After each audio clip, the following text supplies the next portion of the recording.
मुफ्ती साहब की बारगाह में अर्ज है कि एक बेटा अपने बाप के साथ कारोबार में शरीक रहता है, फिर उसके बाप का इंतकाल हो जाता है और इंतकाल के बाद उसका पूरा कारोबार वो बेटा ही संभाल लेता है जो अपने बाप के साथ शरीक था।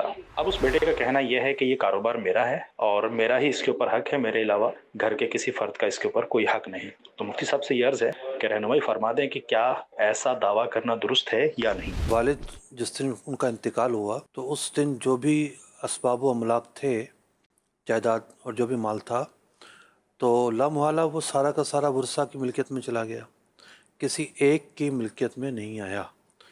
तो जो वालिद का छोड़ा हुआ कारोबार था, जो सबका हक था, उसी को बुनियाद बनाकर बेटे ने जो ना वो आगे काम शुरू किया। तो जो उसकी बुनियाद है उसमें तो किसी तौर पर भी उसका अकेले का हक नहीं है, और जो बाकी है वो भी गसब की हैसियत रखता है। और माल गसब करके और डाका डाल के अगर तजारत शुरू की जाए तो उसका नफ़ा हलाल नहीं होता, हराम होता है।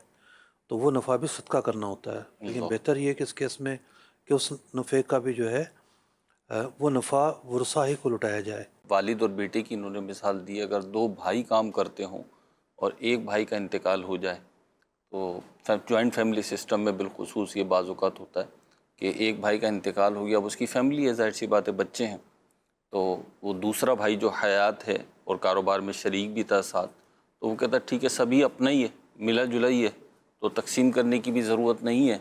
और क्योंकि इन बच्चों की परवरिश करनी है, इनकी एजुकेशनल जो है ना वो एक्सपेंसेस हैं, फिर आगे बढ़कर शादियां हैं, तो वो सब इंशाल्लाह हम मिलजुल के ही करेंगे। तो कारोबार चल रहा है, सिस्टम एक चल रहा था, तो उसी तरीके से चलने दें। तो क्या इसकी इजाज़त होगी, और नहीं होगी तो इन्हें क्या करना चाहिए?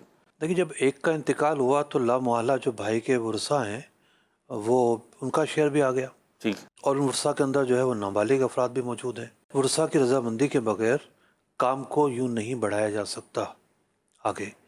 वर्सा इजाज़त देते हैं, जी। और ख़ास तौर पर जो नाबालिग बच्चों का वली है वो इजाज़त देता है, तो इसकी गुंजाइश होगी। ठीक है। और उस गुंजाइश के अंदर भी ये तय होगा कि ये अकेले का काम नहीं है, रिश्वत तय होगा ना, ठीक है। दो पार्टियां इसके अंदर।